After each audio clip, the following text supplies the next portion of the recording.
Despite what many people may say, Nintendo released a lot of games this year, and we are going to rank every single one of them, starting off with Donkey Kong Country Returns HD on the Nintendo Switch back in January. I had a review of this game back in the early part of the year. The game itself was phenomenal. I had played it probably when it released about 10 years ago, but I couldn't remember much from that time. And so having it back on the Nintendo Switch, bringing it into that HD glory, it was such a good experience to revisit that game. However, it was such a disappointing port. Like, it was a great game, but a disappointing port. And that was what my review mostly of this game covered. So I think it was a phenomenal game, but not anything I'm going to praise too highly for the Nintendo Switch. And so I'm going to put it in a C tier because it didn't do anything spectacular for me, but it was still a great game. Next up, we have Xenoblade Chronicles X Definitive Edition. And I already know I want to put this in B tier. And that probably seems very heretical to those of you who are following the channel and know I am such a huge Xenoblade Chronicles fan. The problem with X is that the gameplay is phenomenal. I think the gameplay is one of the best in the series. It's so different, it's so unique compared to the rest of the games in the series, but the problem is the story. It's not what you've come to expect from a Xenoblade Chronicles game. And of course, going into it, I knew that for a fact that this game was not going to deliver a large narrative, something that I have come to know and love from the Xenoblade Chronicles series. I knew that X Definitive Edition was going to be different, and it just wasn't that good in terms of its narrative and keeping my attention.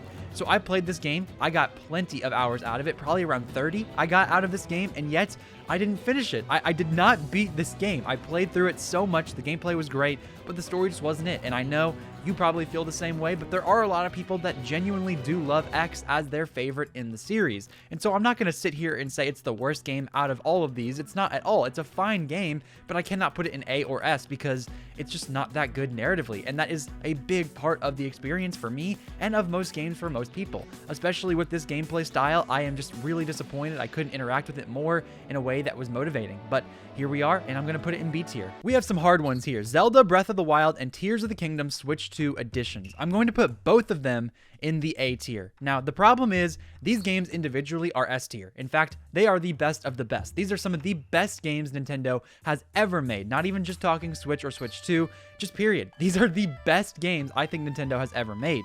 The problem is they're remakes, right? And they're not even remakes, they're ports. They're just kind of enhanced, right? So we just got it last generation, and so it's really difficult for me to want to say that these games are higher than that, even though they technically are. The games themselves are phenomenal, but the actual features of these Switch 2 editions are incredibly lacking. The only thing it really does is get you back up to that 4K standard, which makes very good use of this hardware. It makes amazing use of the Switch 2. It was great to see these at launch because it was such a good vision as to what we can expect moving forward from not only the Zelda team, but from everything Switch 2 related. We've simply not seen anything this good looking, in my opinion, since then. And that's because a lot of the games, I've talked about this at length on the channel, but a lot of the games from this year were developed with the Switch 1 in mind, and so they look great. Donkey Kong Bananza looks great. Mario Kart World, great, but they're not built for the Switch 2. They're not making full use of this console's power, and while these games weren't either, you can definitely see how this console absolutely amps it up. It turns it up to 11 in terms of how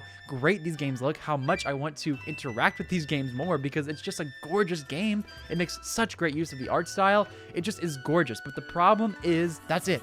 There's no other features. The smartphone features are not it, and they are cool, but I wish they would have integrated it into the game itself. But if I'm going to be more honest with you, I'm just going to say, I had more fun with Tears of the Kingdom and Breath of the Wild Switch 2 editions this year than I think I probably did with Xenoblade Chronicles X. Even though Xenoblade Chronicles X was a brand new experience for me, and so in some ways something novel is better than something that you've played before, but at the same time, I just have to say, in terms of the games, in terms of how good these things look, how great Aonuma and the team made this game look and made perfect use of the hardware, I'm going to give it what it deserves, and I think that's an A tier. Next up, we have Mario Kart World. Mario Kart World, what a divisive game. First of all, let's talk about that. It is the most divisive game the Switch 2 probably has, and that is saying something because this console has a brand new Pokemon game, and Pokemon typically is the cream of the crop in terms of controversy. And of course, ZA did have plenty of controversy, and we'll talk about that a little bit later. But Mario Kart World, it is just second to none in terms of its controversy. The game is $80. It's with a bundle, sure, but that bundle recently stopped production. It made it through this holiday season, but we're not getting it anymore. So moving forward, people that want Mario Kart World with their Switch 2s are gonna have to shell out $80 full. I disagree with that price point. I think it should have been at $70. I don't see why it should be at $80 compared to other games like Donkey Kong Bonanza on the console that really do tell me why it's worth $70 to be that new standard. $80 just doesn't make sense outside of the potential adding new free content in the future for free. Just saying, okay, we knew that we were going to continue to pour development resources into this game. We knew that this game was going to be something that across the life cycle of this entire console you will be playing and we will be updating. And so we're going to ask for 10 extra bucks so that way you can continue to enjoy it and we don't have to worry about losing out on money. But at the same time, you're Nintendo. You are Nintendo. You are rich. You're filthy rich. And I understand, right? You want to make sure you are paying the appropriate amount for your game and you are pricing it appropriately, but this is just not appropriate in my opinion. That, however, is where the controversy and criticism in my own self ends. Mario Kart World, outside of its price point, is a perfect Mario Kart game. It evolves the formula, evolves the series in a way that I love and adore. The trick system alone is enough to make this game one of the best Mario Kart experiences ever, objectively speaking in my opinion, and subjectively enough to make it my favorite Mario Kart game ever. And that's coming from someone who's spent over 500 hours combined in 8 and 8 Deluxe in terms of that Mario Kart franchise. I love 8, but this game, even though it doesn't have as much content, it does have better content in my opinion. If you go through all these tracks, they are expertly designed in the way that World wants it to be designed. It goes in with that World theme, and 8 and 8 Deluxe are that 3-lap track style, and we love it for it, but World, going with that intermission theme, going with the theme of openness, and just having these environments feel real and alive, the tracks, the music, everything about this game screams next generation Switch, next generation Nintendo, and next generation Mario Kart. This game is an S tier game for me. For Ray here on Ray's Nintendo Talk, this is an S tier game. I don't care what you have to say about that, and I am so sorry if you disagree. It is an S tier, so tell me down in the comments below if I'm crazy. Before we get to the Nintendo Switch 2 Welcome Tour, which I know you are just so excited to see where I'm ranking this game, make sure you subscribe to join the channel and press that like button if you have not already. Click that notification bell to know when my videos release. Helps the channel a lot. Thank you so much. Nintendo Switch 2 Welcome Tour. Let's talk about this game. This is one of the most under talked about games of the year, I think, because it has a lot of problems, right? It's not a game in which I am going to say everyone needs to get. But for what it is, I cannot help but say it did what it wanted to do, right? If you have a vision for a game and you're just not meeting that vision like so many games do these days, it's a disappointment, right? No one is going to be excited about a game that did not meet the vision that it advertised. But this game is simple, and that's all it ever set out to be, was a simple tech demo for your console to tell you more features about it that you probably never would have known otherwise. This game was cool for a lot of people. It was essentially you walking up to different things and reading a lot about your console. It was essentially a big manual for the Nintendo Switch 2 that was interactable and had a bunch of different fun mini games to show you exactly what this console was capable of. The problem is it wasn't a pack-in. It was $10, and that's where we get more and more controversy here with the Switch 2 and its pricing and just everything kind of infiltrating how we feel about these games. But if I were to take an objective look at it, I would say $10 for this experience is worth it. Like, it's not at all highway robbery here by Nintendo charging us $10 for this experience. I can absolutely see how $10 is worth every little bit of this experience because they did put development time, resources, effort into this game, and they wanted to make sure that people who cared about it bought it and people who didn't. Because if you got it, like, think about it, if it was a pack-in game, you probably wouldn't have cared anyways if you didn't want to look into it. But if you did care, you were probably going to shell out the money anyways. So they thought, why not charge for it? This game is just fine, right? It's barely a game. It's more of like a tech demo with some text, right? And they put some effort into it. There's some Nintendo charm here a little bit, but it's not anything that is going to be mind-blowing for you. So I'm going to put it in D tier, not necessarily because it is a bad experience or a bad game, but just because compared to the real games, compared to the games that were made for you to actually have fun and enjoy yourself, this is not well designed. It's not incorporated into that type of mindset. So Welcome Tour, D tier. Moving on to Donkey Kong Bonanza, S tier. And I will decide whether or not at the end of this rant here if it goes above or below Mario Kart World. But Donkey Kong Bonanza, what a game. The voxel mechanic thing that they were talking about, the whole breaking down the world to its very core, that technology is outstanding. It is something that I continue to look at and just I am in awe. My jaw drops. This game and the way it uses that voxel technology that they were so proud of is incredible. Just working through this world, seeing how interactive it is, seeing how alive it is, going through all these different NPCs and just seeing what they're doing, where they're at, it feels incredible. And of course, that is the main draw of this game. It's feeling. If you are not enjoying destroying all of these different worlds, destroying every single enemy you see, you're not going to like this game. This game is a lot more mindless than you might expect. It's not necessarily even a platforming game because yes, there are some platforming challenges, but most of this game will boil down to let me destroy things or throw things to get the job done. There was another aspect of this game I absolutely adored, and that was the way they incorporated narrative-driven storytelling. This is an absolutely perfect example of Nintendo putting gameplay first, but also using the story to motivate the player to move forward. These cutscenes are incredible, and Pauline pushing you forward, actually being voice acted, actually being a main part of this game to where she is always with you, and then they separate later in the game, and then they rejoin, like that right before the finale of this game. Oh my goodness, the story itself is enough to keep anyone motivated to play longer and longer and longer, and that is what I crave from the Mario series, is just a little bit more narrative, a little bit more story, just something. Imagine like Peach gave you a little bit more dialogue to motivate you forward or something like that. This game does it perfectly, and I hope that is the blueprint moving forward for Nintendo's 3D platformers, especially for Mario. I reviewed most of these games, and this one was no exception. Donkey Kong Bananza, you can check out my full review to see my thoughts on it, but it's a great game, and the longer I have gotten away from it, the more I have thought it's not an all-time great, specifically because it is a new experience. It's not something to where I'm going to want to come back to every single time to get that Nintendo flair, if that makes sense. Like with a 3D Mario game, I know exactly what I'm getting into. Most of it is the same. And if I look back at this, it's so unique in my brain that I've not yet been able to connect the dots that this is a Nintendo classic. For whatever reason, because it's so different, I'm struggling to see it as an all-time great. And so maybe I need to come back to this game after the DLC is finished, after there's some more content added perhaps, and just see a little bit more about what I think of it. But for now, it's an S tier game. Now, where am I putting it? Am I putting it below or above Mario Kart World?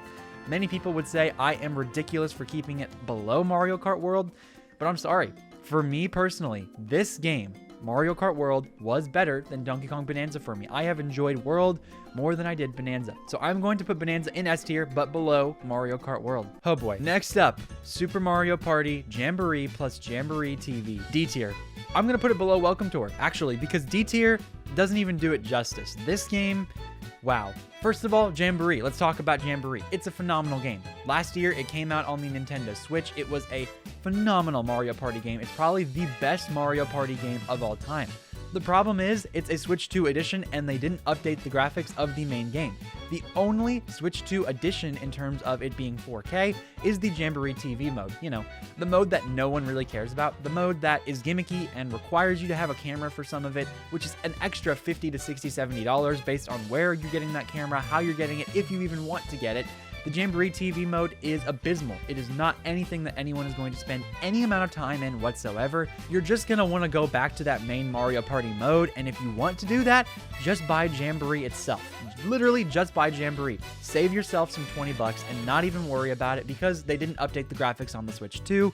So this is just a horrible release by Nintendo. I cannot believe that they did this, that they got away with it. After all the controversy of this year, this still sticks out to me as one of the worst. I think this is genuinely one of the worst controversies that they did not get enough heat for, and I cannot hate it enough. Next up, we have Drag X Drive. I'm going to put this in C tier. I'm not going to complain about it too much because it did not set out to be anything more than what it was, a nifty little cool wheelchair basketball game. And that is not something I ever would have expected Nintendo to do, not something I think anyone ever would have asked for from Nintendo, but it was cool. It made use of the mouse features. It wasn't all that, but C tier, I don't really have much else to say about it, so that's where it's going to go. Next up, we have Kirby and the Forgotten Land Switch 2 Edition plus Star-Crossed World. All of these Switch 2 Edition names are ridiculous, but this game particularly is a special one because it's a 3D platformer, and that is something that Nintendo has not branched out on a lot recently with their IP. They have used 3D in terms of Mario very well. That game and that franchise, it's perfect. Everyone knows what 3D Mario is. Donkey Kong is a new 3D installment this year. Kirby and the Forgotten Land a couple years back was a new installment in the 3D platforming genre. This was a return to form in terms of Nintendo deciding to be creative with their IP, deciding to do something a little bit different.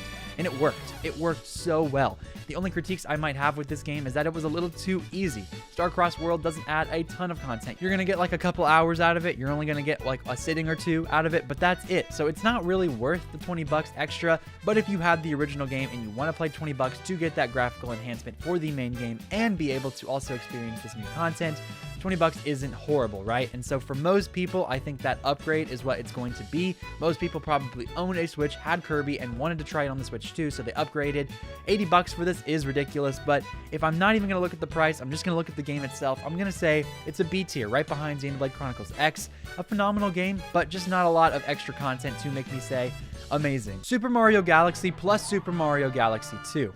I have no qualms about putting this in A tier. It is a phenomenal experience. These games are two of the best ever made, and I still hold that Galaxy 2 is the best 3D Mario of all time.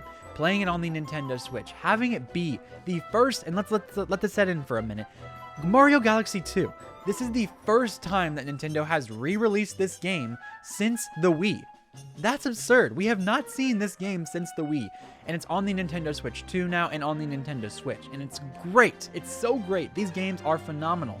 The way you interact with this world, the atmosphere it provides, the music, the actual physics of these gravity mechanics, like it is just outstanding. These games provide some experiences that people have been enjoying for literal decades, and I cannot wait for more people to understand how amazing these games are by picking them up and buying them, by playing them, having Galaxy 1 and 2 in the palm of their hands. Accessibility, it's such a big thing. Nintendo is finally starting to learn that. This generation and last one, we've gotten even more re-releases. It's great. These games are phenomenal, and A tier is where I'm going to put them. Next up, we've got Pokémon Legends ZA, and if you know my channel at all, I have not played this game. I've never played a Pokemon game. I made a video talking about why I didn't buy this game because I am interested in the Pokemon series as a whole, but for this list, for this video, we're moving forward. Next up, Hyrule Warriors Age of Imprisonment. This game is great. It's honestly not a big release. It's not a huge game from this year, but what it is Zelda content, and it's probably the last Wild Era game we will ever get.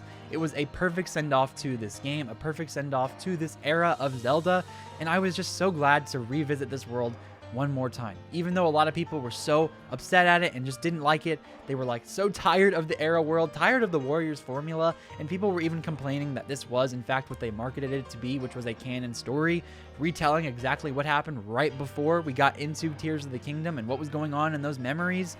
I loved it. I loved it for what it was. The gameplay is addicting. The characters are fun and quippy. I really loved enjoying having more backstory with these characters, especially the sages. Like, we got to learn a lot more about them, what their motivations are, why they exist in this world to begin with, why Rauru chose them, and how they ended up becoming a part of Rauru's squad. Fighting off with Ganondorf, this entire game, it's just so fun. Age of Imprisonment is so addicting, and I'm telling you right now, I thought going into this game that I wasn't going to enjoy it as much as Age of Calamity. I thought I was never going to see it in that same light, because Age of Calamity came out in between Tears of the Kingdom and Breath of the Wild. When Age of Calamity released, we did not know the name of the sequel to The Legend of Zelda Breath of the Wild. We only knew that it was in fact a sequel and that it was coming at some point. COVID hit, that was such a crazy year for so many, a hard year for me personally, and so having Age of Calamity and having that as a core memory for enjoying that story, getting back in that world, seeing more, I was just starving for Zelda, and that was a perfect time in my life to have this game. Age of Imprisonment, somehow it was able to live up to it. Somehow I think it ended up being the same type of experience for me, and that's just incredible. This game connected with me in a way I didn't think I would.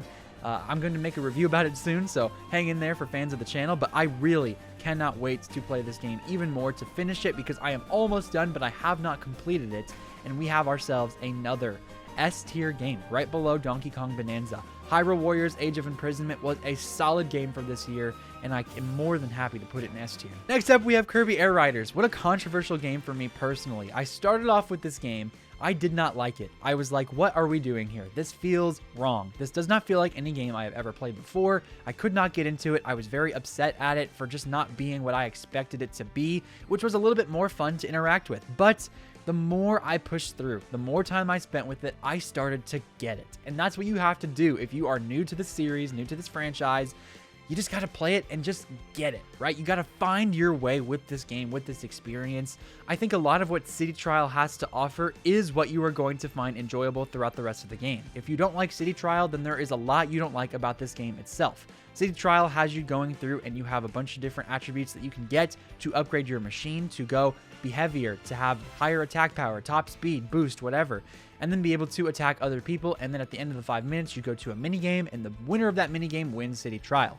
I think with the other modes in that game, you have the regular racing, which is similar to City Trial because you're going in that 3D environment where the camera is behind you and you're racing through. And then the attributes are similar to the road trip, the single player mode in this game. So if you're getting more attributes in that, you're going to like that. And the Top Ride is totally different than those, but Top Ride is also phenomenal. This game is really fun, but I'm not going to sit here and act like it's one of the best games of the year like most people will tell you it is, or at least big fans of the series will tell you it is. It's a fine game. It is really fun. It has a lot to offer. I'm going to put it in B tier, right in between Xenoblade X and Kirby and the Forgotten Land. I think Air Riders was a great return to the series. I'm glad it's back. I'm so glad Sakurai was able to spend as much time on it as he did because you can see the love and care that is truly in this game.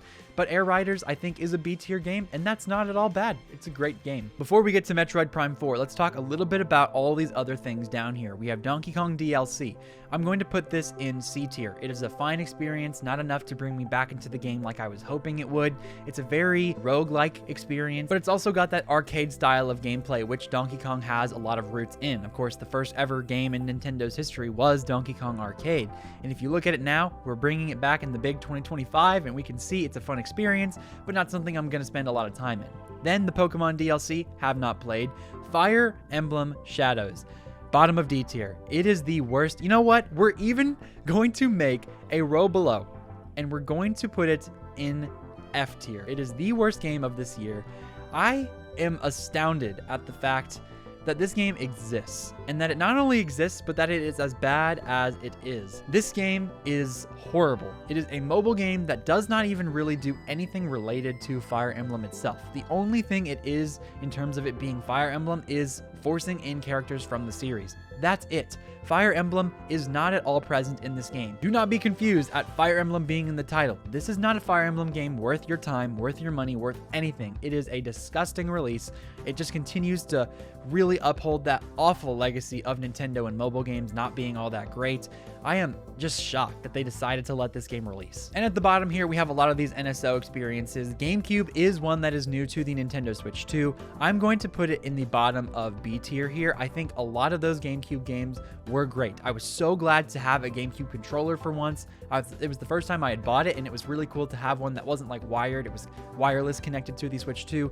Being able to play those games like Luigi's Mansion on this console, it's just a great release. I'm so glad that they were able to put it on here, and I hope we get more in the future. Now finally, the last game of 2025, the final first-party release we had for the Nintendo Switch 2, and of course the Nintendo Switch, Metroid Prime 4 Beyond.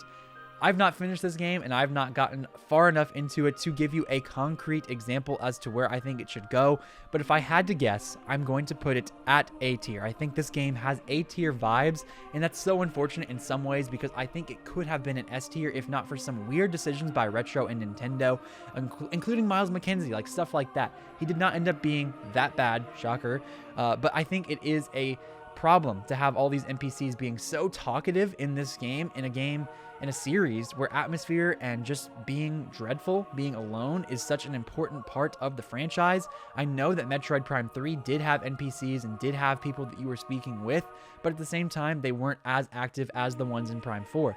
I know they're trying to evolve the series forward. They're trying to move it in a positive direction, a different direction, because you can't just continue to do the same things over and over again. I get that, but I think they kind of missed the mark there. Of course, I've not finished the game. I've not even gotten halfway through it, so I'm going to put it in A tier because that's where my gut tells me I'll end up wanting to put it, but that's probably where it's going to sit. So that was my rankings video of every single first-party release in Nintendo's 2025. This is the first of many end-of-year videos. Stay tuned for the next couple weeks for my wishlist video, my predictions video, and my covering 2025 as a whole video. Those were some of my favorite from last year, some of your favorites from last year. They're some of the highest viewed videos on the channel. So I appreciate your support. Make sure you like and subscribe if you enjoyed. Make sure you click that notification bell like I said earlier. Consider joining my membership program to join the channel and just be able to support me as an individual content creator. You get early access to all of my videos. Make sure you click on the left side of your screen to see what was going on with the game keycard situation, why those things might be dying, or at least the situation's getting better, and click on the right side of your screen to see the update of Silksong and what happened with everything Team Sherry related.